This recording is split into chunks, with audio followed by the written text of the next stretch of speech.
Hello दोस्तों, स्वागत है आपका वेक्टर्स के लेक्चर नंबर 9 में और लेक्चर नंबर 7 में। और आज हम लोग डिस्कस करने वाले हैं वेक्टर प्रोडक्ट। तो बेसिकली अब चैप्टर में सिर्फ 3 टॉपिक बचे हुए, vector product, scalar triple product STP and vector triple product that is VTP. ये दोनों टॉपिक्स आएंगे 5.5 में और आज हम लोग सिर्फ पढ़ेंगे vector product which is also known as cross product. ठीक है, ओके। तो वेक्टर प्रोडक्ट के बारे में थोड़ा बहुत तो आप लोगों को पता ही होगा, क्रॉस प्रोडक्ट क्या होता है। ठीक है, तो बताता हूँ। देखो, वेक्टर प्रोडक्ट या फिर इसका दूसरा नाम क्या है, इसका दूसरा नाम है क्रॉस प्रोडक्ट। वेक्टर प्रोडक्ट और क्रॉस प्रोडक्ट, ठीक है। When product of two vector is a vector quantity, vector is a vector quantity, then it is known as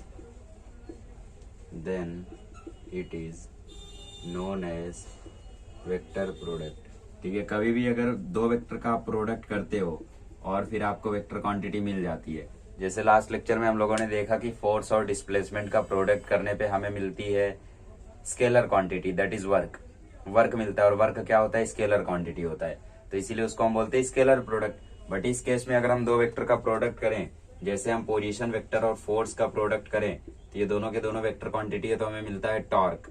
तो टॉर्क भी वेक्टर क्वांटिटी है। तो दो वेक्टर का प्रोडक्ट करने पे हमें वेक्टर क्वांटिटी ही मिल गई, तो इसीलिए हम लोग इसे क्या बोलते हैं, इसे हम लोग बोलते हैं वेक्टर क्वांटिटी। ठीक है, अच्छा। तो क्रॉस प्रोडक्ट या फिर वेक्टर प्रोडक्ट एक ही चीज है। ओके, अच्छा। फॉर्मूला क्या होता है, जैसे हमारे पास एक वेक्टर ए है, इसका हमने क्रॉस कर दिया वेक्टर बी के साथ, तो इसका फॉर्मूला होता है magnitude of A magnitude of B sine theta और साइड में एन कैप। अब आप पूछोगे एन कैप क्या है, तो सबसे पहली बात, जो थीटा है वो एंगल है between vector A and vector B. ठीक है, थीटा क्या है, थीटा है angle between vector A and vector B. और एन कैप क्या है, basically N cap is a unit vector which is perpendicular to the plane containing vector A and vector B. देखो, ध्यान से देखो मैं क्या बोल रहा हूँ। समझ लो तुम्हारे पास यहाँ पे वेक्टर ए था और यहाँ पे तुम्हारे पास वेक्टर बी था, तो तुमने क्या किया, तुमने क्रॉस प्रोडक्ट किया ना। अच्छा, यहाँ पे वेक्टर ले लेते हैं और यहाँ पे वेक्टर बी लेते हैं। ठीक है, ऐसा क्यों किया मैंने वो थोड़ी देर में बताता हूँ। अच्छा, तो आपने क्या किया, ए क्रॉस बी किया। डायरेक्शन कैसे देखते हैं, डायरेक्शन देखने के लिए आपको कुछ नहीं करना है, मतलब कुछ तो करना ही होगा तभी तो डायरेक्शन दिखेगी। ओके, तो डायरेक्शन देखने के लिए आपको कुछ नहीं करना है, बट इतना करना है कि जिस वेक्टर का जिससे क्रॉस प्रोडक्ट कर रहे हो, उस वेक्टर से लेकर दूसरे वेक्टर तक फिंगर्स को कर्ल करो। तो अगर मैं ए से बी फिंगर्स कर्ल कर रहा हूं, तो मेरा जो थंब है वो इंडिकेट करेगा डायरेक्शन। ठीक है, जैसे मैंने बोला आर क्रॉस एफ, आर की डायरेक्शन इधर है, एफ की डायरेक्शन इधर है, तो आर क्रॉस एफ मैं ऐसे करूंगा ना, आर उधर था, एफ इधर था, तो आर से एफ की तरफ मैं ऐसे जाऊंगा तो नीचे जाएगा, तो डायरेक्शन डाउनवर्ड आएगा। बट सपोज आर इधर है, एफ इधर है, तो जब मैं क्रॉस प्रोडक्ट करूंगा आर क्रॉस एफ, तो आर से एफ की तरफ जाऊंगा ना, तो ऐसे फिंगर कर लोगी तो डायरेक्शन अपवर्ड आएगा। अब वैसे यहाँ पे ए क्रॉस बी कर रहा हूँ, तो ए से बी अगर मैं कर रहा हूँ अपनी फिंगर्स को, तो मेरा थंब ऊपर जा रहा है। तो ये थंब क्या इंडिकेट करता है, थंब इंडिकेट करता है direction, and that direction is known as N cap. ठीक है, यहाँ पे कॉर्क स्क्रू रूल भी आता है कि मतलब आप स्क्रू घुमाइए। ठीक है, कैसे, देखो जैसे ए है यहाँ पे। ठीक है, तो अगर ए से बी तक आप स्क्रू घुमाओगे ना, ए से बी तक आप स्क्रू घुमाओगे, तो ए से बी तक जब भी स्क्रू घुमाओगे तो स्क्रू ऊपर आएगा। तो स्क्रू अगर ऊपर आ रहा है तो इसका मतलब डायरेक्शन ऊपर की तरफ है। बट आप अगर बी क्रॉस ए करते हो, मतलब स्क्रू को आप लोग ऐसे घुमाते हो, तो स्क्रू को जब भी हम लोग ऐसा घुमाते हैं तो ये स्क्रू जो है वो नीचे जाता है। कभी भी आप लोग स्क्रू घुमा के देखो, जैसे यहाँ पे तो स्क्रू दिख नहीं रहा है मुझे बोर्ड में, ठीक है, वरना घुमा के दिखाता आपको। ओके, जो भी है, यहाँ ये वाले इलेक्ट्रिक बोर्ड में है स्क्रू, तो अगर आप लोग स्क्रू को घुमाओगे, ऐसे घुमाओगे तो वो नीचे जाएगा, तो डायरेक्शन आएगी डाउनवर्ड। ऐसे घुमाओगे ए क्रॉस बी, ठीक है, तो ऊपर जाएगा, तो फिर डायरेक्शन आएगी अपवर्ड। राइट, तो उस रूल से भी देखते हैं, बट क्योंकि हमें याद नहीं रहता कि स्क्रू को कहाँ पे घुमाने पे वो कहाँ जाता है, तो इसलिए हम लोग यूज कर लेते हैं सिंपल अपनी लेफ्ट हैंड रूल का, सॉरी राइट हैंड रूल का। तो ऐसे करोगे डायरेक्शन मिल जाएगा ए क्रॉस बी। ठीक है, ओके। तो राइट हैंड थंब रूल से हम लोग क्या करते हैं, डायरेक्शन देखते हैं, दैट इज एन कैप। तो एन कैप क्या है, N cap is a unit vector, N cap is nothing but a unit vector in the direction of the plane containing A bar and B bar. Basically जो N cap है वो B bar के भी perpendicular है और ए bar के भी perpendicular है। कभी भी आप अगर दो वेक्टर्स का क्रॉस प्रोडक्ट करते हो, तो उनको क्रॉस प्रोडक्ट करके जो भी वेक्टर आएगा उसका डायरेक्शन कुछ भी रहने दो, बट वो डायरेक्शन परपेंडिकुलर ही रहेगा, अपवर्ड रहने दो डाउनवर्ड रहने दो, लेकिन रहेगा परपेंडिकुलर ही। ठीक है, तो एन कैप कैसा, बी बार के भी परपेंडिकुलर है और ए बार के भी परपेंडिकुलर है। तो कभी भी आप लोगों को अगर डायरेक्शन निकालना हो तो उसका फॉर्मूला होता है plus minus A cross B upon magnitude of A cross B. ठीक है, तो ये होता है एन कैप का फॉर्मूला। समझ गए ना, ऊपर क्रॉस प्रोडक्ट करो, नीचे उसे क्रॉस प्रोडक्ट का मैग्नीट्यूड ले लो। तो ऊपर क्रॉस प्रोडक्ट करोगे, नीचे उसी का मैग्नीट्यूड ले लोगे तो पूरा खत्म हो जाएगा, बचेगा सिर्फ डायरेक्शन। इसका जब क्रॉस प्रोडक्ट करोगे तो आएगा मैग्नीट्यूड इंटू डायरेक्शन। नीचे क्या है, नीचे मैग्नीट्यूड, तो मैग्नीट्यूड मैग्नीट्यूड कट के क्या बचेगा, डायरेक्शन। तो वही तो है N cap. N cap is nothing but direction. ठीक है, तो एन कैप का मीनिंग समझ में आ गया। एन कैप क्या है, एन कैप एक यूनिट वेक्टर है जो कि परपेंडिकुलर है ए क्रॉस बी के। ठीक है, N cap is a unit vector which is perpendicular to A cross B या फिर ए बार और बी बार। ठीक है, अच्छा ए क्रॉस बी का डायरेक्शन क्या होता है, ए क्रॉस बी का डायरेक्शन क्या होता है, एन कैप। और एन कैप क्या चीज है, perpendicular to A bar and B bar. ठीक है, डायरेक्शन ऑफ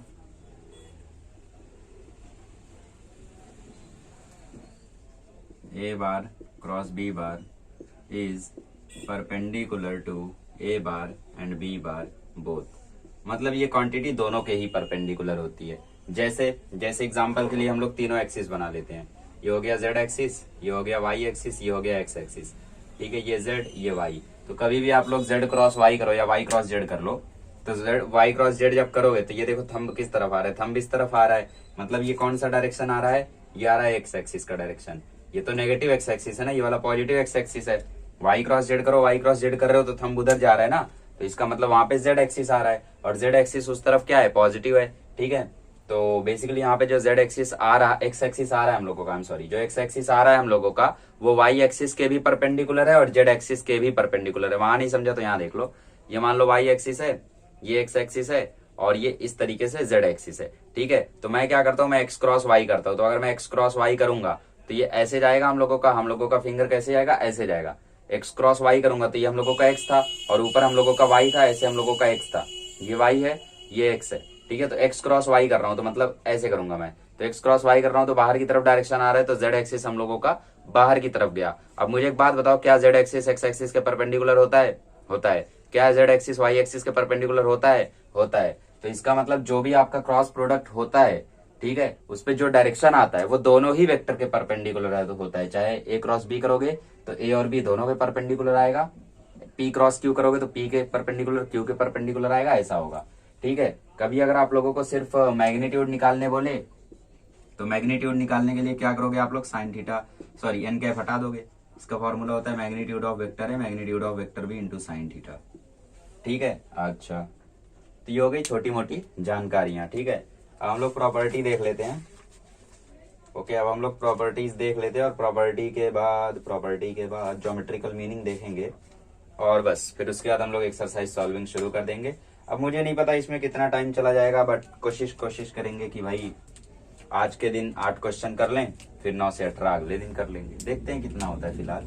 ठीक है, तो शुरू करते हैं प्रॉपर्टीज। आइए प्रॉपर्टीज देख लेते हैं थोड़ी सी। ठीक है, सो सबसे पहली प्रॉपर्टी, रुको जरा आराम से करेंगे, इतना जल्दबाजी क्यों करते हो यार तुम। वैसे भी मैं तुम्हें सुस्त दिख रहा हूँ ना, क्योंकि मैं सुबह से सोया हुआ था।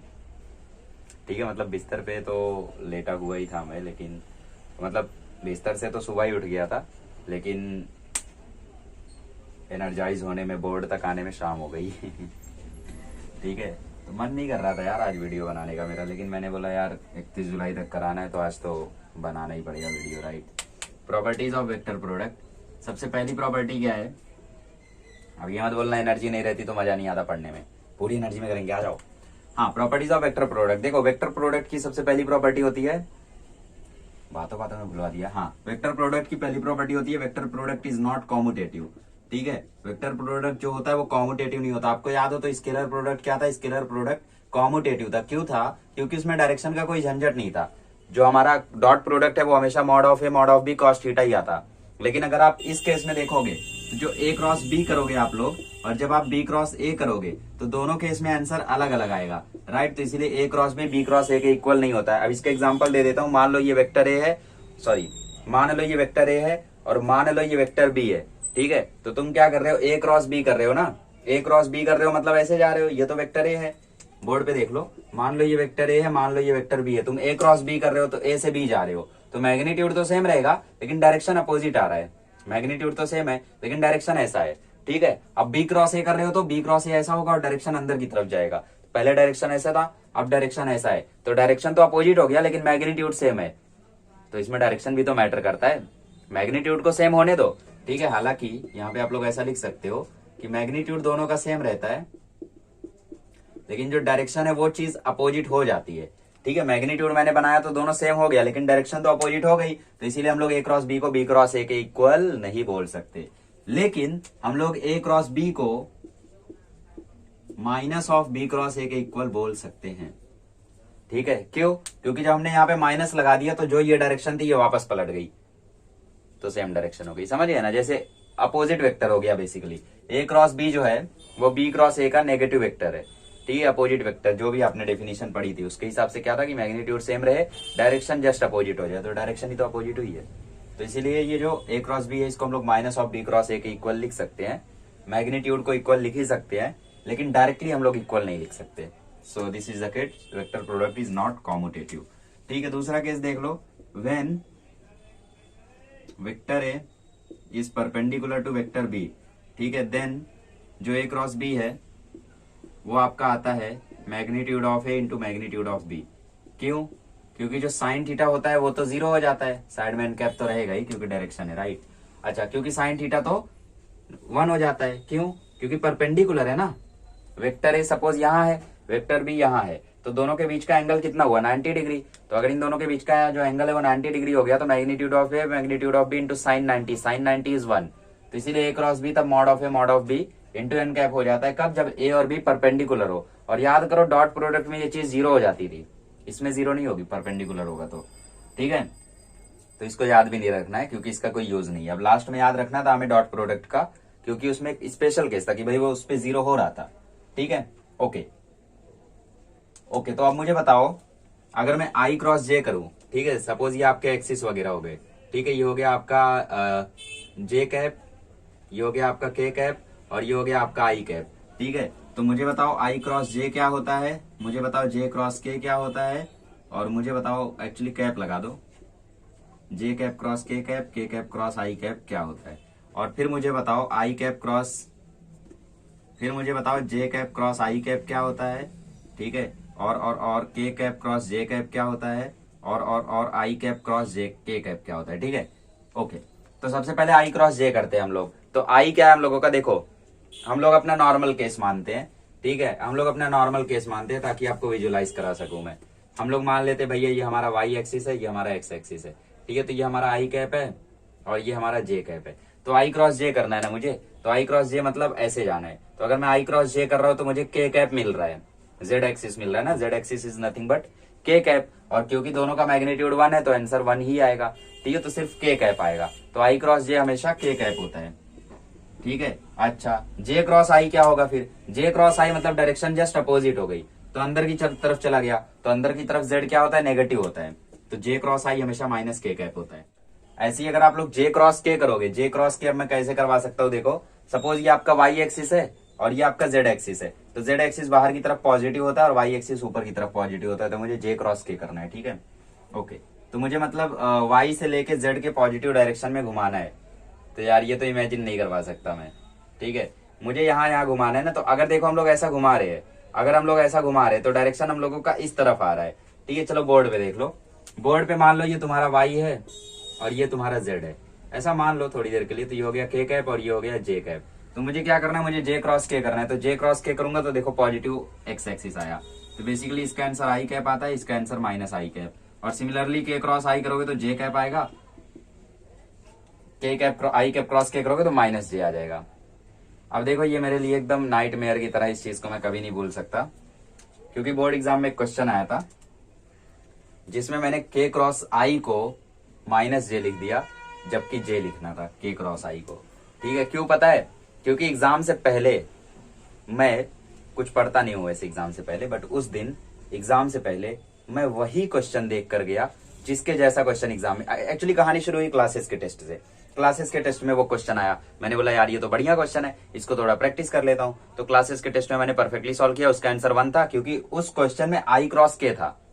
तो बेसिकली क्वेश्चन कुछ ऐसा था, देखो ठीक है, तो समझने की कोशिश करना, देखो समझ में आता है तो ठीक है, वरना ये कंसेप्ट अगले चैप्टर का है, ठीक है। देखो क्वेश्चन ऐसा था, आई डॉट जे क्रॉस के प्लस जे डॉट के क्रॉस आई, ठीक है। हम लोगों के क्लासेस में ये नहीं आया, हम लोगों के क्लासेस में आया आई क्रॉस के, ठीक है, हम लोगों के क्लासेस में आई क्रॉस के आया प्लस के कैप में आया आई क्रॉस जे, ठीक है। अच्छा अब मुझे बताओ जे क्रॉस के क्या होता है, जे क्रॉस के होता है आई, तो ये हो गया I cap dot I cap plus J cap, I cap cross J cap, I cap cross K cap क्या होता है माइनस जे कैप, तो ये हो गया माइनस जे कैप प्लस के cap, I cap cross J cap क्या होता है के कैप होता है, आई कैप 1, ये माइनस बाहर आ गया, जे कैप 1, के कैप 1, तो फाइनल आंसर 1 आता था, ठीक है।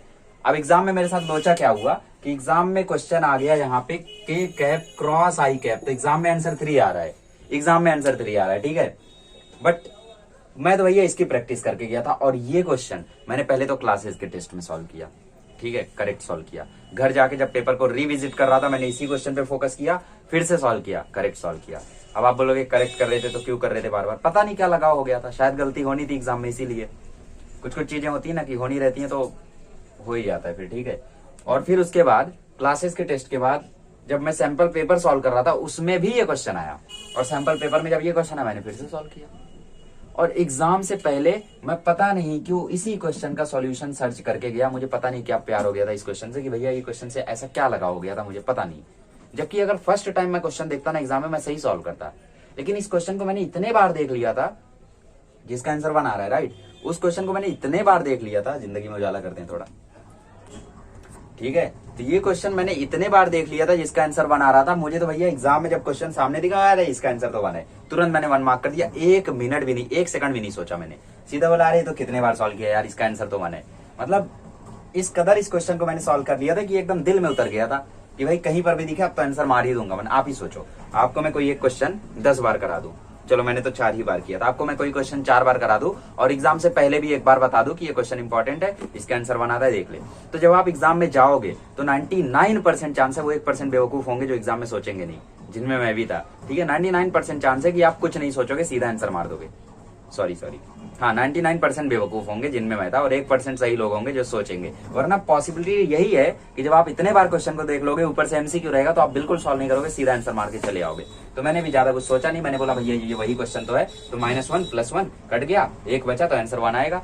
लेकिन मैंने ये नोटिस ही नहीं किया कि उन्होंने के क्रॉस आई दे दिया है, जिसके कारण ये माइनस हट गया है, जिसके कारण ये माइनस बन गया है प्लस, और जिसके कारण आंसर आ रहा है 3। एग्जाम हॉल से बाहर निकला, नीट वाले बोल रहे हैं ज़ैद आंसर करेक्ट मारा है क्या, 3 है क्या इसका आंसर।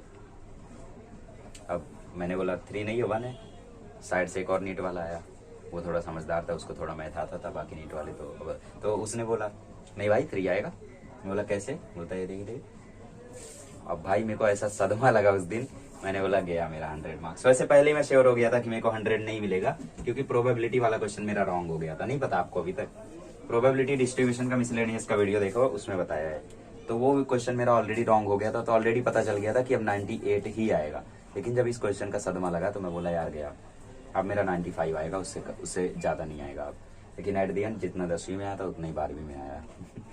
ठीक है, तो यार आप ऐसी गलती मत करना। इसके लिए एक ट्रिक भी दी जाती है स्टूडेंट्स को, जो शायद हमें भी दी गई थी लेकिन हमने फॉलो नहीं की। देखो बोलते हैं कि ऐसा एक साइकिल बना लो, ठीक है, ये है आई कैप, ये है जे कैप, ये है के कैप। जब भी साइकिल के साथ चलो तो आंसर पॉजिटिव आएगा। आई क्रॉस जे, तो आई क्रॉस जे चलो, तो आई क्रॉस जे चले तो क्या आया, के कैप, तो आंसर के कैप मार दो। अभी जे क्रॉस के चलना है तो जे क्रॉस के चलो, जे क्रॉस के चले तो अभी क्या आया, आई कैप, तो आई कैप मार दो। फिर उसके बाद के क्रॉस आई चलो तो के क्रॉस आई चले, अभी क्या आया, जे कैप आया, तो जे कैप आंसर मार दो। कभी डायरेक्शन अपोजिट हो जाए तो नेगेटिव साइन के साथ मारो। मतलब जैसे आई कैप क्रॉस आई कैप क्रॉस के कैप पूछ लूं मैं, तो आई कैप क्रॉस के कैप में आप लोग देख रहे हो डायरेक्शन अपोजिट हो रहा है, ये एरो इस तरफ आ रहा है, तो डायरेक्शन जब भी अपोजिट हो जाए तो आंसर माइनस आ जाएगा, तो आंसर आया -j, आई कैप क्रॉस के कैप। ठीक है, ओके, तो मैंने बहुत बकवास कर ली, आगे बढ़ते हैं। When vector A and vector B are collinear और पैरेलल, जब भी ये दोनों वेक्टर कोलिनियर होंगे या पैरेलल होंगे, कोलिनियर और पैरेलल, दोनों ही केस में आप जानते हो दोनों के बीच का जो एंगल है, ठीक है, देन जो दोनों के बीच का एंगल है वो 0 हो जाएगा। तो इसका मतलब जो a क्रॉस b की वैल्यू है वो हो जाएगी mod a mod b sine 0 and we all know that sine 0 is 0। तो self cross product is always 0। मतलब अगर मैं किसी वेक्टर का उसी वेक्टर से अगर क्रॉस प्रोडक्ट कर दूं तो उसकी वैल्यू 0 आ जाती है। तो मतलब आई कैप क्रॉस आई कैप की वैल्यू 0 आएगी, ठीक है। और जे कैप क्रॉस जे कैप की वैल्यू भी 0 आएगी, ठीक है। के कैप क्रॉस के कैप की भी वैल्यू 0 आएगी। तो self cross product is always 0। मतलब डॉट प्रोडक्ट में क्या होता था, सेल्फ डॉट प्रोडक्ट में उसकी वैल्यू क्या आती थी, उसके मॉड्यूलस का स्क्वायर आ जाती थी। लेकिन क्रॉस प्रोडक्ट में ऐसा नहीं होता। जब किसी भी वेक्टर का आप उसी वेक्टर से क्रॉस प्रोडक्ट कर देते हो तो आंसर 0 आ जाता है। और ये हम समझ भी सकते हैं। सपोज ये आपका वेक्टर ए है और ये भी आपका वेक्टर ए है, तो दोनों वेक्टर एक ही जगह पर हैं, तो दोनों के बीच में कुछ एंगल बन ही नहीं रहा है और कुछ एंगल नहीं बन रहा है, मतलब वो पैरेलल है या कोलिनियर है। तो दोनों ही केस में एंगल 0 बन रहा है। कुछ एंगल नहीं बन रहा है मतलब 0 बन रहा है ना। जहाँ कुछ नहीं होता वहां 0 होता है। तो ऐसा कभी मत बोलना कि वहां कुछ नहीं है, वहां 0 है। ठीक है, इसीलिए तो जहाँ कुछ नहीं है वहां हमारा इंडिया है। इंडिया ने तो शुरू किया 0 को। तो ए क्रॉस बी क्या आता है, 0 आता है, ठीक है। आई क्रॉस आई, जे क्रॉस जे और के क्रॉस के भी 0 होता है। ओके, तो ये हो गई हमारी कुछ प्रॉपर्टीज। आगे बढ़ते हैं, क्वेश्चन नहीं, आगे की प्रॉपर्टीज देखते हैं। आइए अब फर्दर प्रॉपर्टीज देख लेते हैं। तो प्रॉपर्टी नंबर कितना था, 4 था, चेक कर लेना जो भी है, ठीक है। क्रॉस प्रोडक्ट भी देखो डिस्ट्रीब्यूटिव होता है, ठीक है। तो ये राइट डिस्ट्रीब्यूटिव भी होता है और लेफ्ट डिस्ट्रीब्यूटिव भी होता है, क्योंकि इसमें राइट लेफ्ट बहुत मैटर करता है। डॉट में कैसा था, आप कहीं से भी डिस्ट्रीब्यूटिव लॉ लगा दो, लेकिन यहाँ पे ऐसा नहीं होगा क्योंकि यहाँ पे डायरेक्शन मैटर करती है, ठीक है। तो cross product is right distributive और लेफ्ट डिस्ट्रीब्यूटिव, दोनों तरफ से आप इसको डिस्ट्रीब्यूट कर सकते हो, ठीक है। तो वो आपकी मर्जी है। देखो जैसे मैं लिखूं A bar cross B bar plus C bar और इस साइड में लिखता हूं B bar plus C bar cross A bar, तो दोनों चीजें अलग अलग हैं, ठीक है। तो ये दोनों एक दूसरे के इक्वल नहीं होती हैं। लेकिन अगर हम बात करें ए बार क्रॉस बी प्लस सी के, ठीक है, तो ये इक्वल होता है। इसको हम बोलते हैं right distributive, sorry left distributive, क्योंकि आप लोग लेफ्ट से ए बार को मल्टीप्लाई कर रहे हो। तो इसका आंसर आता है A bar cross B bar plus A bar cross सी बार, ठीक है। तो डॉट प्रोडक्ट के जैसा ए बार बी से मल्टीप्लाई हो जाएगा, फिर सी से मल्टीप्लाई हो जाएगा। तो क्योंकि डिस्ट्रीब्यूट आप इससे कर रहे हो तो इसके लिए, ठीक है। ओके, तो कैसे करना है आपको, ए बार को पहले बी बार, मल्टीप्लीकेशन जैसा ही है, लेकिन हाँ ध्यान रखना। तो मल्टीप्लीकेशन में जैसे लिखा रहता था ए 3p प्लस 2q, तो इसको तुम लोग 3ap प्लस 2qa कर देते थे।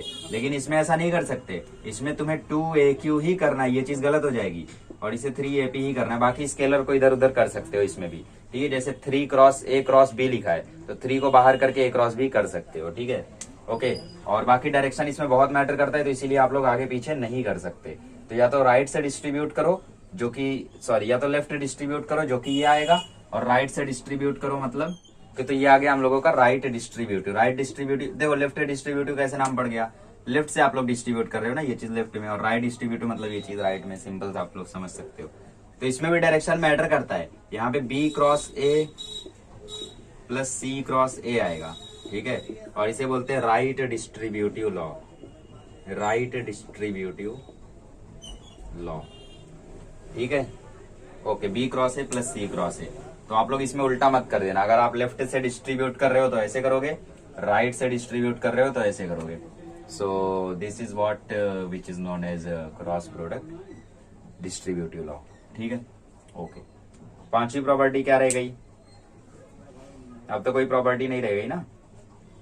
ओके, तो दो चीज और लिख लो, एक एंगल और एक क्रॉस प्रोडक्ट। जैसे आपको ए बार दिया है a1 i cap plus a2 j cap plus a3 k cap, और आपको b बार दिया है b1 i cap plus b2 j cap plus b3 k cap, और आपको a क्रॉस b निकालना है, ठीक है। तो a क्रॉस b आप डिटर्मिनेंट से निकालोगे, जैसा आप लोग जानते भी होगे।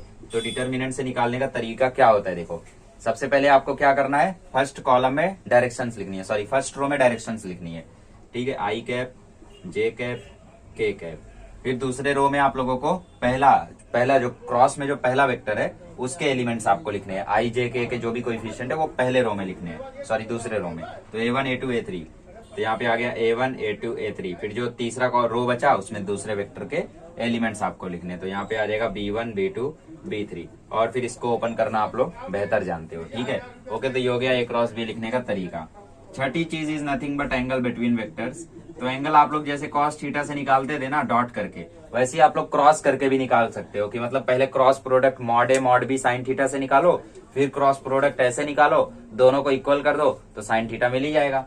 लेकिन मैं रिकमेंड करूंगा डॉट प्रोडक्ट से ही निकालो, क्योंकि इसमें डिटर्मिनेंट ओपन करना is more harder than applying dot product. ठीक है, डॉट प्रोडक्ट तो आसान होता है, A1 B1 A2 B2 A3 B3 simple.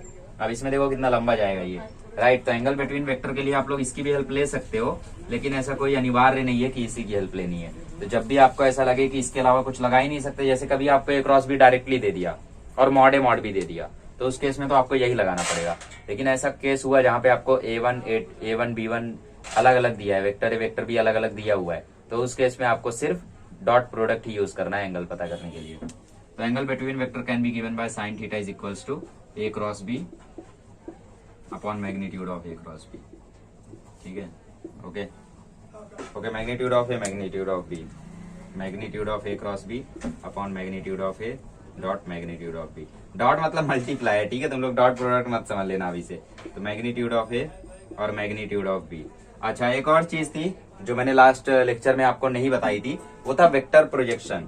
तो वेक्टर प्रोजेक्शन मैंने इस लेक्चर के लिए बचा रखा था। तो वेक्टर प्रोजेक्शन देखो कुछ नहीं होता, बस आप लोगों को क्या करना है, डायरेक्शन से मल्टीप्लाई कर देना है। ठीक है, जैसे मैंने बोला vector projection of B bar on A bar, तो मैंने क्या बोला, प्रोजेक्शन कैसे लिखते हैं, जिस पर प्रोजेक्शन हो रहा है उसका कैप ले लो। तो प्रोजेक्शन हो रहा है ए बार पर, तो उसका कैप ले लो और दूसरे वेक्टर से मल्टीप्लाई कर दो, तो B bar dot A cap आया।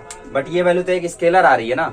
आप जब किसी भी दो चीज का डॉट करते हो, कभी भी आप ध्यान रखो, अगर कभी भी आप लोग दो वेक्टर का डॉट करते हो तो उस केस में आपको आंसर तो स्केलर मिलने वाला है। ठीक है, तो इससे तो स्केलर आ रहा है, तो वेक्टर प्रोजेक्शन कैसे मिला। तो वेक्टर प्रोजेक्शन क्या होता है, वेक्टर प्रोजेक्शन होता है प्रोजेक्शन विथ डायरेक्शन।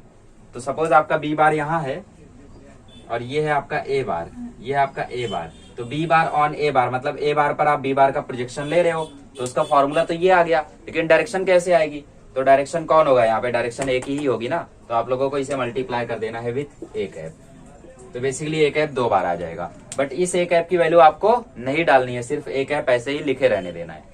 ऐसा कोई क्वेश्चन है नहीं टेक्स्ट बुक में, बट एक्स्ट्रा जानकारी के लिए बता रहा हूँ। ठीक है, B bar dot A cap से लेंथ ऑफ प्रोजेक्शन आ जाएगी और ए कैप दे देगा direction. A cap is nothing but direction of which vector, of projection of B vector.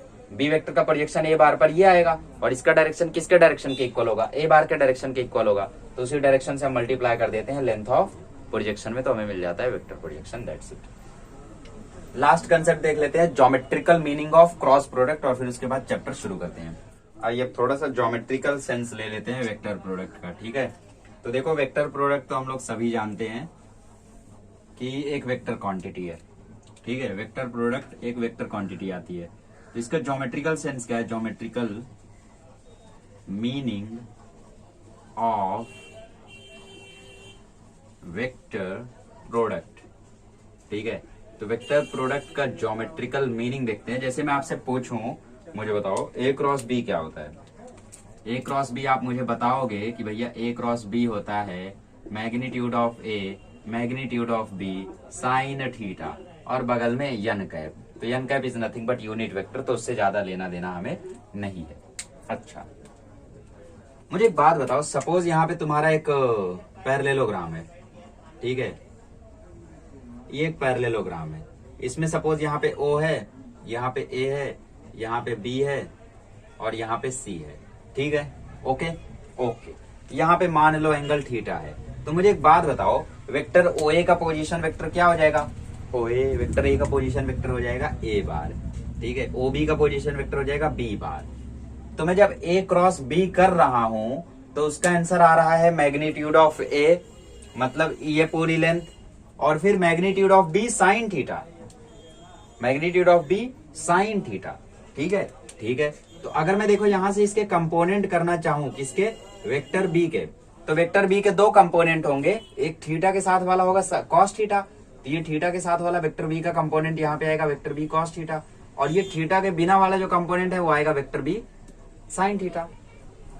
तो बेसिकली यहाँ पे जो लिखा हुआ है ये क्या लिखा हुआ है, वेक्टर ए का मैग्नीट्यूड मतलब क्या, वेक्टर ए का मैग्नीट्यूड मतलब बेस, और बी साइन थीटा ध्यान से देखो इस पैरेललोग्राम की हाइट है। तो बेसिकली जो ए क्रॉस बी होता है ना, वो होता है वेक्टर एरिया ऑफ पैरेललोग्राम। ठीक है, पैरेललोग्राम, तो एरिया वेक्टर क्वांटिटी है। Yes, area is vector quantity. तो डायरेक्शन क्या होता है एरिया का? या तो परपेंडिकुलर टू द प्लेन या तो परपेंडिकुलर टू द प्लेन। अब वो अपवर्ड डाउनवर्ड मैटर करता है, आप पे डिपेंड करता है, ठीक है, आप क्या लेते हो। तो area is a vector quantity और उसका डायरेक्शन या तो अपवर्ड या तो डाउनवर्ड, लेकिन परपेंडिकुलर रहेगा हमेशा। जैसे हम इस पर्टिकुलर चीज की एरिया निकाल रहे हैं, तो इस पर्टिकुलर प्लेन के परपेंडिकुलर होगा एरिया वेक्टर, या तो बाहर की तरफ या तो अंदर की तरफ, वो आपकी मर्जी है। तो या तो परपेंडिकुलर टू द प्लेन या तो परपेंडिकुलर टू द प्लेन, ठीक है। मैंने 2 बार क्यों बोला? क्योंकि या तो ऐसे हो सकता है या तो ऐसे हो सकता है, ठीक है। तो basically area of parallelogram is base into height, और बेस इंटू हाइट को हम लोग ऐसे भी लिख सकते हैं। तो इसलिए कभी आपको 2 वेक्टर दिया जिसमें आपको पूछ लिया भैया एरिया ऑफ पैरेललोग्राम बताओ, तो तुम्हें क्या करना है? तुम्हें बनाना है ए बार और बी बार। ए बार और बी बार क्या है? A bar and B bar are adjacent sides of parallelogram. These are nothing but adjacent sides of parallelogram and you have to make them। कभी कभी ऐसा क्वेश्चन आएगा जिसमें आपको पैरेललोग्राम ABCD दिया होगा, तो उसमें तुम्हें AB बार बनाना होगा और AC बार बनाना होगा, और फिर उसके बाद उसका क्रॉस करना है। तो क्रॉस किसका करना है? 2 एडजेसेंट साइड्स का क्रॉस करना है, ठीक है। उसके बाद तुम्हें मिल जाएगा एरिया। तो एरिया ऑफ पैरेललोग्राम अगर तुम्हें कभी निकालना हुआ, एरिया ऑफ पैरेललोग्राम, तो उस केस में बस मैग्नीट्यूड ले लेना किसका? ए क्रॉस बी का। ए क्रॉस बी का अगर मैग्नीट्यूड ले लोगे तो आंसर आ जाएगा magnitude of A magnitude of B sine theta, ठीक है। तो मैग्नीट्यूड ले लोगे तो तुम्हें एरिया मिल जाएगा, और मैग्नीट्यूड नहीं लोगे तो वेक्टर एरिया मिलेगा, ठीक है, कोई वो नहीं है, ठीक है। अच्छा, अब देखो 5.1 में एक क्वेश्चन आया था जिसमें आपको एरिया ऑफ ट्रायंगल पता करना था, और मैंने बोला बकवास है, क्योंकि इससे बेहतर तरीका मैं आपको आगे बता दूंगा। क्योंकि चलो वो तो इक्विलेटरल ट्रायंगल निकल गया था, शुक्र हो गया कि वो इक्विलेटरल ट्रायंगल निकल गया। अगर वो स्केलिन ट्रायंगल निकलता है, स्केलिन ट्रायंगल जानते हो? स्केलिन ट्रायंगल मतलब ऐसा ट्रायंगल जिसकी कोई भी साइड इक्वल ना हो। तो स्केलिन ट्रायंगल अगर वो निकलता तो उस केस में तुम्हें हीरोन्स फॉर्मूला लगाना पड़ता। बट यहाँ पे एरिया ऑफ ट्रायंगल निकालना बहुत चिंदी है। देखो, एरिया ऑफ पैरेललोग्राम क्या होता है? Base into height. Area of triangle क्या होता है? Half into base into height. तो तुम्हें बस इसी वेक्टर एरिया का हाफ कर देना है, तो तुम्हें मिल जाएगा एरिया ऑफ ट्रायंगल। तो बेसिकली सपोज यहाँ पे एक ट्रायंगल है मेरे पास, ठीक है। सपोज मेरे पास यहाँ पे एक ट्रायंगल है वेक्टर ए बी सी, ठीक है। मेरे पास यहाँ पे एक ट्रायंगल है, ट्रायंगल का नाम है ए बी सी। मैं क्या करता हूँ, इस ट्रायंगल को पैरेललोग्राम में कंप्लीट कर लेता हूँ। तो अगर मैं इस ट्रायंगल को पैरेललोग्राम में कंप्लीट कर लूंगा, ये मैंने कंप्लीट कर दिया इसको ही ना, पैरेललोग्राम, ठीक है। ये थोड़ा ज्यादा हो गया एक्चुअली, ठीक है। तो अगर ये एक पैरेललोग्राम बन गया तो पैरेललोग्राम का एरिया कितना आता? Base into height. बट ये ट्रायंगल उस पैरेललोग्राम का आधा है, तो ट्रायंगल का फॉर्मूला क्या होगा? Half into base into height. तो तुम्हें कुछ नहीं करना है, बस इस एडजेसेंट साइड्स का मतलब इस ए बी बार का क्रॉस कर देना है बीसी बार से, सॉरी एसी बार से। एसी बार से जैसे ही क्रॉस करोगे ए बी बार का, तुरंत तुम्हें मिल जाएगा एरिया ऑफ ट्रायंगल। तो कभी भी अगर एरिया ऑफ ट्रायंगल तुम्हें निकालना हुआ, ठीक है, देयरफॉर जो एरिया ऑफ ट्रायंगल होगा, एरिया ऑफ ट्रायंगल हो जाएगा half into magnitude of A B bar cross A C bar. एक बात का हमेशा ध्यान रखना कि तुम्हें क्रॉस करना है एडजेसेंट साइड्स का। ऐसा नहीं करना है कि इस ए बी बार का क्रॉस कर रहे हो इस सी डी बार से, ना, क्रॉस हमेशा तुम्हें करना है एडजेसेंट साइड्स का। ये याद रहेगा, ठीक है। तो बाकी सब तो यार आ ही जाएगा, ठीक है। तो अब क्वेश्चन सॉल्विंग हम लोग शुरू करते हैं। मैं देख लेता हूँ वीडियो की लेंथ कितनी हो गई है, और उस हिसाब से फिर मैं आपको बताता हूँ कि आज हम लोग कितने क्वेश्चन करने वाले हैं। चलिए, तो हम लोग एक्सरसाइज 5.4 शुरू करते हैं, लेकिन उससे पहले मैं आपको एक इंपॉर्टेंट रिलेशन बता दूं between, between cross product and dot product. देखो, relation between dot product and cross product is important because when you are going to solve MCQs then you need this, ठीक है। एमसीक्यूज क्या, आप लोग अगर अपने टेक्स्ट बुक का भी क्वेश्चन कर रहे हो जिसमें आपको डॉट देके क्रॉस पूछा है, जैसे क्वेश्चन नंबर 5, तो उस केस में आप लोग इसका यूज ले सकते हो, ठीक है। लेकिन दिक्कत ये है कि आप लोगों को इसको याद रखना पड़ेगा, तो थोड़ा तो मुश्किल है याद करना, लेकिन ठीक है, देखते हैं। अगर याद हो जाता है तो अच्छी बात है। तो relation between dot product and cross product, ठीक है। प्रोनाउंसिएशन यार मेरा गड़बड़ नहीं है कभी भी। ऐसा तुम्हें लगा कभी कि मतलब ये बंदा इस वर्ड को गलत प्रोनाउंस करता है? अगर ऐसा कभी लगे तो कमेंट कर देना, ठीक है। Okay, relation between dot product and cross product. अच्छा, तो मुझे डॉट प्रोडक्ट बताओ क्या होता है। A bar dot B bar की वैल्यू होती है मॉड ए मॉड बी कॉस थीटा, ठीक है, ठीक है। ए बार क्रॉस बी बार की वैल्यू होती है मॉड ए मॉड बी साइन थीटा। ठीक है, ठीक है।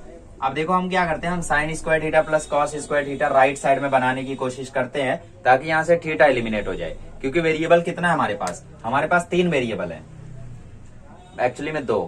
ठीक है, क्योंकि क्वेश्चन में आपको डॉट दिया रहेगा या तो क्रॉस दिया रहेगा और आपसे डॉट पूछेगा, तो कभी भी अगर ऐसा होगा तो उस केस में आपको थीटा वीटा नहीं देगा। ठीक है, तो साइन थीटा वगैरह आपको देगा नहीं, तो हमें थीटा एलिमिनेट करना है। तो sine theta cos theta eliminate करने के लिए हम sine square theta plus cos square theta is equals to 1 वाली आइडेंटिटी यूज कर सकते हैं।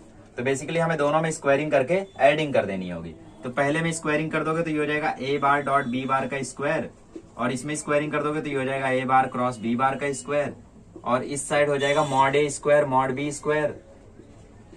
ठीक है, दोनों का स्क्वायर, और दोनों कॉमन आ जाएंगे फिर। ठीक है, समझ रहे हो?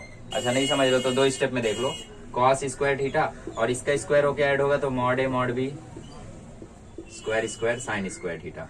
ठीक है, अब mod A square mod B square अगर आप कॉमन ले लोगे तो अंदर बचेगा cos square theta plus sine square theta which is 1। ठीक है, तो चलो ये तो हम लोगों का एलिमिनेट हो गया। अब यहाँ से क्या करो, यहाँ से डॉट को वहां भेज दो, तो बेसिकली ए क्रॉस बी का होल स्क्वायर आता है इक्वल टू मॉड ए का स्क्वायर मॉड बी का square minus A dot B का होल स्क्वायर। तो ये होता है relation between cross product and dot product, but you have to remember it. अगर याद नहीं रखना है तो 5वें क्वेश्चन को मैं आपको दोनों तरीके से कराऊंगा। अगर आपको याद रहेगा तो इस तरीके से कर देना, नहीं याद रहेगा तो अपना मेथड तो है ही। ठीक है, देखो दुनिया में कुछ कुछ तो याद रखना पड़ता है, लेकिन मैक्सिमम चीजें ऐसी हैं जो आप समझ के कर सकते हो। तो जो भी आप समझ के कर सकते हो उसमें अगर मेथड लेंदी ही क्यों ना हो, लेकिन मैं आपको यही रिकमेंड करता हूँ कि समझ के करो। राइट, मेथड लेंदी है तो क्या हुआ यार, क्या हुआ, बाकी जगह से टाइम बचा लेंगे। राइट, तो याद रट्टा मत मारो ज्यादा। ठीक है, तो ये रिलेशन लिख लो फिलहाल। तो हम लोग पहले पहला क्वेश्चन तो कर लें यार, 5वें क्वेश्चन पे तो पहुंचेंगे। हाँ, मैंने लेंथ देखी वीडियो की, तो आई थिंक लेंथ कुछ 40 मिनट हो गई है। तो 40 मिनट होने के कारण हम लोग क्या करेंगे, सिर्फ 6 क्वेश्चन करेंगे आज। ठीक है, ओके, तो 6 क्वेश्चन आज करेंगे हम लोग, और बचे हुए क्वेश्चन हम लोग अगले लेक्चर में करेंगे। ओके, मतलब बचे हुए 13 question. Okay, question number 1। Question number 1 में आपको बोला है वेक्टर ए है आपका 2i cap plus 3j cap minus k cap, ये आपका वेक्टर ए है। ठीक है, वेक्टर बी है आपका i cap minus 4j cap plus 2k cap. ठीक है, आपको पूछा है कि भैया a bar plus b bar cross a bar minus b बार पता करो। तो हमें क्या करना होगा, हमें सबसे पहले a बार प्लस b बार बनाना होगा, उसके बाद a बार माइनस b बार बनाना होगा, फिर दोनों का क्रॉस कर देना होगा। चलिए बनाते हैं पहले a बार प्लस b बार। तो a बार प्लस b बार हमारे पास हो जाएगा दोनों वेक्टर का समेशन, मतलब 2i cap plus 3j cap minus k cap plus i cap minus 4j cap plus 2k cap. ठीक है, तो i कैप का i कैप के साथ जोड़ दो तो 2 1 3 हो जाएगा। 3j में से 4j गया तो माइनस j बचेगा, माइनस k में 2k जुड़ेगा तो 1k बचेगा। तो ये आ गया a बार प्लस b बार, इसको नंबर 1 दे दो। a बार माइनस b बार निकाल लो, तो a बार माइनस b बार क्या हो जाएगा, 2i cap plus 3j cap minus k cap में से हमें माइनस कर देना है। माइनस किसे कर देना है, i cap minus 4j cap plus 2k cap को। ठीक है, माइनस को अंदर भेज दो, तो ये हो गया 2i cap plus 3j cap minus k cap minus i cap plus 4j cap minus 2k cap. तो 2i में से 1 i जाएगा तो बचेगा i कैप, 3j में से 4j जुड़ेगा तो 7j कैप, माइनस k में माइनस 2k होगा तो माइनस 3k कैप। तो ये हमें मिल गया a बार माइनस b बार, इसको नंबर 2 दे दो। तो फ्रॉम 1 एंड 2 हम इन दोनों का क्रॉस कर लेते हैं। सो फ्रॉम 1 एंड 2, अब आपके मन में सवाल आ रहा होगा इस क्रॉस करेंगे तो कैसे करेंगे। तो हमें क्रॉस करना है a bar plus b bar का a बार माइनस b बार से। तो मैंने क्या बोला, मैंने बोला जब i कैप j कैप के फॉर्मेट में क्वेश्चन दिया हो तो क्रॉस प्रोडक्ट के लिए हमेशा आपको यूज करना है डिटर्मिनेंट। डिटर्मिनेंट कैसे यूज करेंगे, ऊपर डायरेक्शन लिखना हमेशा फिक्स है, नीचे आपको पहले के एलिमेंट्स लिखने हैं। तो इसके एलिमेंट्स क्या है, इसके एलिमेंट्स है 3 माइनस 1 1, ये हो गया 3 माइनस 1 1। फिर नीचे आप लोगों को इसके एलिमेंट्स लिखने, तो इसके एलिमेंट क्या है 1 7 माइनस 3, तो 1 7 माइनस 3। चलिए इसे ओपन कर देते हैं। तो i कैप बाहर, अंदर देखो माइनस 1 माइनस 3 जा प्लस 3 माइनस 7 1 जा 7, तो ये हो गया। ठीक है, minus j cap, j cap हमेशा माइनस के साथ आएगा, क्यों, क्योंकि ये वाला एलिमेंट हमेशा माइनस के साथ खुलता है ना डिटर्मिनेंट में। नहीं आता तो यार पहले डिटर्मिनेंट ओपन करना सीख लो। ठीक है, वैसे 11th में सिखाया गया था, लेकिन 12th में भी तो सिखाया था मैट्रिक्स चैप्टर में, मैंने सिखाया था शायद। 3 into minus 3 minus 9, 1 into 1 minus 1। ठीक है, बेसिकली 1 ही आएगा, लेकिन ये माइनस फॉर्मूले वाला। ओके, फिर प्लस k कैप, 3 7 जा 21 माइनस 1 माइनस 1 जा माइनस 1। समझ गए ना कैसे करते हैं हम लोग डिटर्मिनेंट ओपन। जैसे i कैप ले रहे हो तो i कैप का रो, i कैप का कॉलम छुप जाएगा, तो सिर्फ इसको सॉल्व करना रहेगा। जे कैप ले रहे हो तो ये छुप जाएगा, तो सिर्फ इसको सॉल्व करना रहेगा। के कैप ले रहे हो तो ये और ये छुप जाएगा, तो सिर्फ इसे सॉल्व करना रहेगा। ठीक है, तो इसका आंसर आ जाएगा देखो आई कैप इंटू -4 माइनस जे कैप इंटू -10 प्लस के कैप इंटू 22। तो तुम्हारा फाइनल आंसर आ जाएगा -4 I cap plus 10 J cap plus 22 K cap. ठीक है, 22 बोल दे कुछ लोग। I am not disrespecting them, they are very great. तो -4 I cap plus 10 J cap plus 22 K cap आपका आ गया फाइनल आंसर। चलिए क्वेश्चन नंबर 2 कर लेते हैं। आइए सॉल्व करते हैं क्वेश्चन नंबर 2। तो क्वेश्चन नंबर 2 रीड करके थोड़ी मेरी पुरानी बातें याद आ रही है क्या? अगर नोट्स बना रहे हो, लेक्चर देखते देखते नहीं बना रहे हो, तो तुम्हें लगेगा यार भूल जा रहा हूँ, लगता है बहुत तेज पढ़ा रही है, तब मुझे ब्लेम करोगे। 1:2 में देख रहे हो, नोट्स बना रहे हो, तो मैं गारंटी देता हूँ मैं तेज नहीं पढ़ा रहा हूँ फिर। ठीक है, या तो तुम 2:2 में देख रहे हो, नोट्स नहीं बना रहे हो, और या तो फिर तुम नोट्स नहीं बना रहे हो, सिर्फ 1:2 में देख रहे हो, तो तुम्हें लगेगा कि यार ये तो तेज पढ़ा रहे, कुछ समझ नहीं रहे। जो धीरे पढ़ाते हैं उनसे भी तुम्हें नहीं समझता है, लेकिन दिक्कत ये है ना कि वो क्वेश्चन इतना धीरे करा दे तुम्हें। मतलब जैसे एक क्वेश्चन को 10 मिनट करा रहे, तो तुम्हें लगेगा हाँ वही क्वेश्चन चल रहा है, हाँ वही क्वेश्चन चल रहा है, हाँ वही हाँ समझ रहा है सर।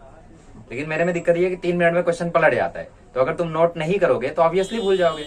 उस 10 मिनट को 30 मिनट बाद भूलोगे, इस 5 मिनट को तुरंत भूल जाते हो 5 मिनट बाद। बस यही फर्क है। ठीक है, बाकी तुम नोट्स बनाओगे तो उनका भी उतना ही याद रहेगा जितना मेरा आपको याद रहेगा, जो स्लो पढ़ाते हैं। ठीक है, I am not talking about YouTube teachers, offline की भी देख लो, बहुत सारे लोग ऐसे हैं जो स्लो पढ़ाते हैं और सारे क्वेश्चन भी नहीं कराते, सारे क्वेश्चन एकदम फास्ट, चैंपियंस है। चलो आगे बढ़ते हैं। Find the unit vector perpendicular to the vector. तो ऐसा यूनिट वेक्टर जो इन दोनों वेक्टर के परपेंडिकुलर होता है, वो मैंने क्या बताया था? वो मैंने बताया था एन कैप, और एन कैप का फॉर्मूला क्या होता है? Plus minus A cross B upon magnitude of A cross B. यही था ना फॉर्मूला? यही वो वेक्टर होता है जो इन दोनों वेक्टर के परपेंडिकुलर होगा। तो बेसिकली हमें एन कैप निकालना है। ठीक है, तो सबसे पहले हम लोग इसको ए बार बी बार मान के ये सारी चीजें निकाल लेते हैं। ठीक है, निकाल लेते हैं।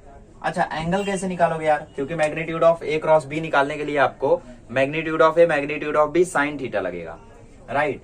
तो क्या कर सकते हैं फिर? सिंपली निकाल लेना ना। जैसे ए क्रॉस बी तुमने डिटर्मिनेंट से निकाला, तो डिटर्मिनेंट से जैसे ही तुम ए क्रॉस बी निकालोगे, उसका मैग्नीट्यूड ले लेना आई जे के कंपोनेंट का, तो तुम्हें नीचे वाली चीज मिल जाएगी, राइट? तो वो साइन थीटा की जगह ये भी यूज कर सकते हो। नहीं समझा क्या बोला? देखो समझाता हूँ। सबसे पहले मान लो let A bar is equal to J cap plus 2 K cap, ठीक है, और बी बार मान लो I cap plus J cap. Okay, अब मैं क्या करता हूँ, एक ए बार क्रॉस बी बार पहले निकालता हूँ। तो ए बार क्रॉस बी बार, सबसे पहले यहाँ पे डायरेक्शंस आएंगे, नीचे आएगा ए बार का कंपोनेंट आई का 0, जे का 1, के का 2, आई का 1, जे का 1, के का 0 इज इक्वल टू, ओपन करो आई कैप के साथ 1 0 से 0 -2। ठीक है, आप बोलोगे ये तो +2 आ रहा है। अरे फॉर्मूले का माइनस यार, माइनस जे कैप। ठीक है, माइनस के साथ आता है जे कैप हमेशा। 0 0 या 0, 1 2 जा 2, तो ये भी माइनस प्लस, अरे फॉर्मूले का माइनस प्लस के कैप में भी -1 आएगा। तो आंसर आया -2 आई कैप प्लस 2 जे कैप माइनस के कैप। ठीक है, ठीक है। अब मैं क्या करता हूँ, इसका मैग्नीट्यूड ले लेता हूँ। तो इसका मैग्नीट्यूड का फॉर्मूला क्या हो जाएगा? इसका मैग्नीट्यूड का फॉर्मूला हो जाएगा √-2 का स्क्वायर प्लस 2 का स्क्वायर प्लस -1 का स्क्वायर। तो आंसर आ जाएगा 4 + 4 + 1, मतलब आंसर आ जाएगा √9, मतलब आंसर आ जाएगा 3। तो basically let n cap b the unit vector. N cap मान लो वो यूनिट वेक्टर है जो कि परपेंडिकुलर है वेक्टर ए और बी के। ये पूरी स्टेटमेंट तुम्हें छाप देनी है। ठीक है, उसके बाद जो एन कैप की वैल्यू है वो आ जाएगी प्लस माइनस ए बार क्रॉस बी बार क्या है, ये है -2 आई कैप प्लस 2 जे कैप माइनस के कैप अपॉन में 3। ठीक है, तो ये हो गया तुम्हारा फाइनल आंसर। अब क्या कर सकते हो, इस 3 को सबको दे दो अलग अलग, तो वो तुम कर लेना। आई होप इतना कर सकते हो। नहीं कर सकते तो यहाँ भी छोड़ दो, कोई दिक्कत नहीं है। बाकी इसका मैग्नीट्यूड तुम निकालोगे तो वो 1 ही आएगा। तो ये हो गया वो यूनिट वेक्टर जो कि दोनों के परपेंडिकुलर है। तो ये फॉर्मूला चाहिए तो उस क्वेश्चन के बगल में लिख लो ताकि कभी भूलो ना।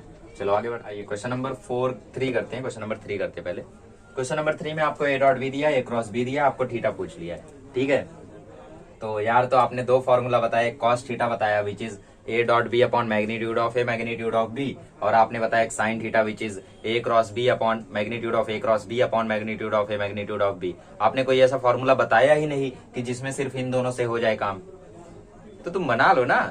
मैंने तुम्हें क्या बताया? मैंने तुम्हें बताया cos theta is equals to a dot b upon magnitude of A magnitude of b, बरोबर ये बताया ना मैंने तुम्हें। और मैंने तुम्हें साइन थीटा बताया है ए क्रॉस बी का magnitude upon magnitude of A magnitude of b, बरोबर, ये बताया ना मैंने। तो तुम क्या करो, तुम दोनों को डिवाइड कर दो, जैसे ही दोनों को डिवाइड करोगे ये कैंसिल हो जाएगा, तो कॉट थीटा बराबर क्या आ जाएगा, कॉट थीटा बराबर आ जाएगा a dot b upon magnitude of A cross b. हो गया फॉर्मूला तैयार, ठीक है। तो बेसिकली यही करना है तुम्हें, बट लिखने का एक पैटर्न है। तो देखो कैसे लिखना है, a dot b is equals to mod A mod b cos theta, ठीक है। ए डॉट बी कितना दिया, √3, तो √3 is equals to magnitude of A magnitude of B cos theta, इसको दे दो नंबर 1, ठीक है, ठीक है। अच्छा, ए क्रॉस बी का मैग्नीट्यूड निकालो जरा, ए क्रॉस बी का अगर आप मैग्नीट्यूड निकालोगे तो वो आएगा under root 2 square 1 square 2 square 2 square 1 square 2 square, तो ये आएगा √9 विच इज इक्वल टू 3।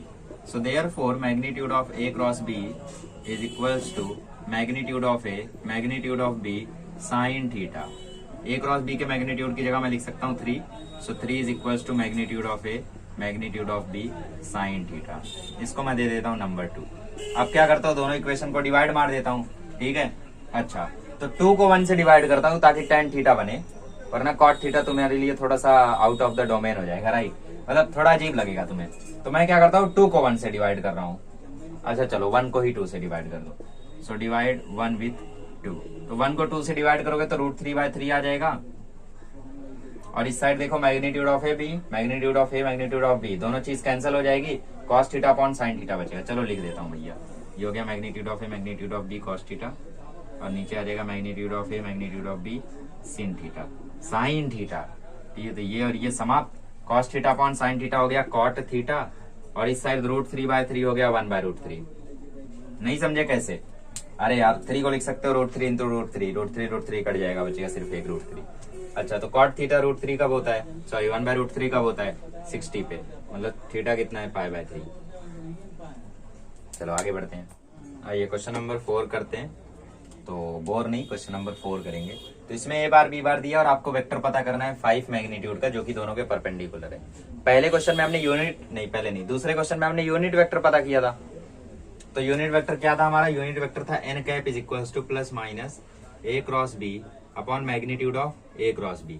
अब की बार क्या बोल रहा है, अब की बार बोल रहा है उसका मैग्नीट्यूड 5 होना चाहिए, मतलब अब की बार यूनिट वेक्टर ना होके वो पूरा का पूरा वेक्टर है। तो ऐसे केस में मैंने आप लोगों को पहले ही बताया क्या करते हैं हम लोग बनाते हैं n बार, जिसमें हम लोग मैग्नीट्यूड ऑफ n से कैप को मल्टीप्लाई कर देते हैं। तो बेसिकली आपको निकालना फिर से कैप ही है, बट जब कैप निकाल लो तो उस कैप को 5 से मल्टीप्लाई कर देना, तो मैग्नीट्यूड 5 हो जाएगा। ठीक है, तो समझ गया ना ऐसा क्वेश्चन कैसे सॉल्व करते हैं। तीसरा क्वेश्चन है ये जो हम लोग ऐसा कर रहे हैं, ठीक है। सो आपको ए बार दिया है, बी बार दिया, तो ए क्रॉस बी निकाल लेते हैं। तो ए बार क्रॉस बी बार क्या आ जाएगा, ए बार क्रॉस बी बार आ जाएगा, ऊपर आएगा आई जे के, ए बार के component that is 2 1 -3, b bar के कंपोनेंट दैट इज 1 -2 1।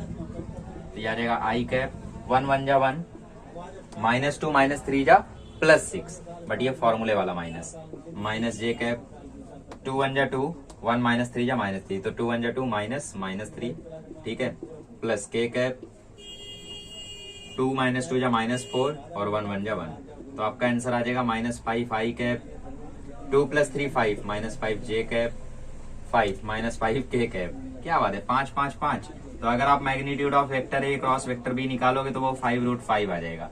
ठीक है, अब गलती हो गई, वो आएगा -5 का स्क्वायर प्लस -5 का स्क्वायर प्लस -5 का स्क्वायर, तो आएगा √75 विच इज इक्वल टू 5√3। ठीक है, तो ये आ गया आपका magnitude of A cross b. तो हम लोग एन कैप निकालते हैं, let the vector of magnitude 5 which is perpendicular to A bar and B bar, ठीक है, बी एन बार, हमने मान लिया वो एन बार है। तो n bar is equals to क्या आ जाएगा, magnitude of n bar multiplied by n cap.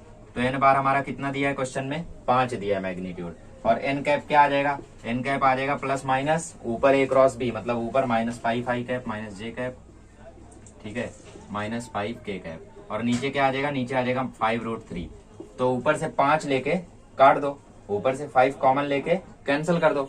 ठीक है, जैसे ही आप लोग ऊपर से 5 कॉमन लेके कैंसिल करोगे तो बचेगा माइनस आई कैप माइनस जे कैप माइनस के कैप और नीचे है √3। तो इसको ऐसे लिख दो। उस √3 को बाहर ले लिया मैंने, ये आ गया 5/√3 प्लस माइनस माइनस आई कैप माइनस जे कैप माइनस के कैप। अब इसमें एक और चीज आप कर सकते हो, n bar is equal to लिख सकते हो 5/√3 माइनस प्लस, बेसिकली ये प्लस माइनस बाहर आना चाहिए, ठीक है, माइनस प्लस सबको पॉजिटिव कर दो, आई cap plus J cap plus के कैप, ठीक है। मतलब मैंने माइनस साइन बाहर ले लिया तो जो प्लस माइनस था वो माइनस प्लस हो गया, I cap plus J cap plus के कैप। आपको टेक्स्ट बुक में पीछे शायद प्लस माइनस दिखे, कई सारे सॉल्यूशन में शायद प्लस माइनस दिखे और ये सब भी प्लस दिखे, बट वो गलत है, ध्यान रखना, ठीक है। बोर्ड वाले शायद सही भी दे दें, बट हाँ थोड़ा हाई लेवल पे जाए, लॉजिकली सोचे तो वो चीज गलत है, क्योंकि माइनस आपने कॉमन लिया तो ये प्लस माइनस से माइनस प्लस हो जाना चाहिए। तो n बार आपका ऐसा निकालना है, आसान है ना। चलो आगे बढ़ते हैं। आइए क्वेश्चन नंबर 5 सॉल्व करते, तो इसमें वही रिलेशन आपको डायरेक्टली यूज कर लेना है, ठीक है। बट अगर आपको लॉन्ग कट मेथड से जाना है तो वैसे तो आप लोग शॉर्टकट मेथड जो है वो सीईटी वगैरह में ही लगाना, बोर्ड में लॉन्ग कट मेथड ही लगाओ, ठीक है। क्योंकि हो सकता है भाई कई सारे कॉलेजेस एक्सेप्ट ना करें वो आंसर, वैसे तो मानना चाहिए, मैं भी मानता हूँ, लेकिन कुछ ज्यादा ही छोटा हो गया ना। मार्क्स आपको किस चीज का देंगे? आप शॉर्टकट लगा के एक स्टेप में आंसर ला रहे हो तो मार्क्स कहाँ पे देंगे आपको? 3 मार्क्स देना है ना उन्हें, तो 3 मार्क्स के लिए 3 स्टेप तो रहना चाहिए।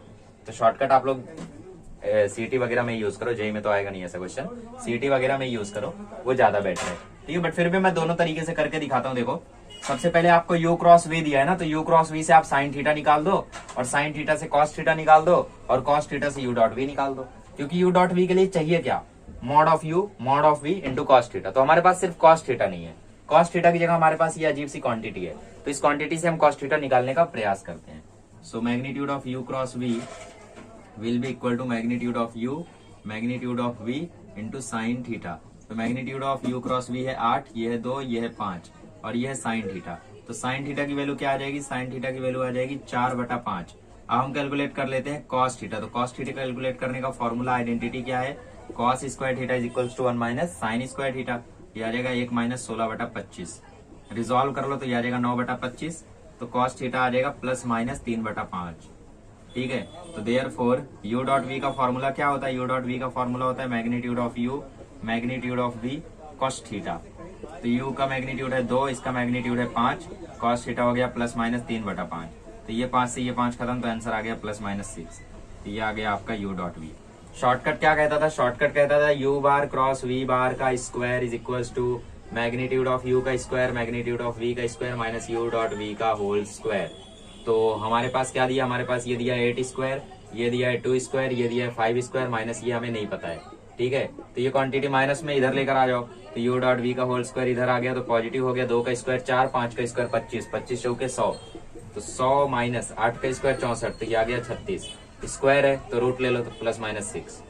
तो बेसिकली ये क्वेश्चन ऐसे सॉल्व करोगे तो बेसिकली यहाँ पे आपने एक ही स्टेप किया, ये पूरा एक ही स्टेप में काउंट हुआ। तो एक स्टेप के लिए 1 मार्क्स 3 मार्क्स थोड़ी देंगे, 1 मार्क्स देके हटा देंगे या तो काट देंगे वो। लेकिन यहाँ पे आपने पहला स्टेप ये किया, दूसरा स्टेप ये किया, तीसरा स्टेप ये किया, तो यहाँ पे आप लोगों को 3 मार्क्स अचीव करने का चांस है। तो शॉर्टकट संभाल के रख लो, लेकिन अपने तर्कश में सारे तीर दे देता हूं मैं आप लोगों को। चलो क्वेश्चन नंबर 2 सॉल्व करते हैं। तो क्वेश्चन नंबर 2 में u बार क्रॉस v बार पता करना है और आपको अब की बार u डॉट v दिया है, तो अब की बार u डॉट v से आप साइन थीटा निकालने का प्रयास करो। तो u डॉट v का फॉर्मूला क्या होता है? Magnitude of u magnitude of v cos theta, ठीक है, कॉस थीटा। तो ये हो गया 12, ये हो गया आपका 10, ये हो गया 2 और ये कॉस थीटा। तो 12 is equals to 20 cos theta. तो cos theta is equals to आ जाएगा 12/20, ठीक है। तो आपका आंसर आ जाएगा कॉस थीटा का 3/5। चलो अब साइन थीटा निकाल लो, तो आइडेंटिटी लगा दो, sine square theta is equals to 1 minus cos square theta. तो ये आ जाएगा 1 माइनस 9/25, तो ये आ जाएगा 16/25, तो ये आ जाएगा प्लस माइनस 4/5। तो ये आपने निकाल लिया साइन थीटा, ठीक है।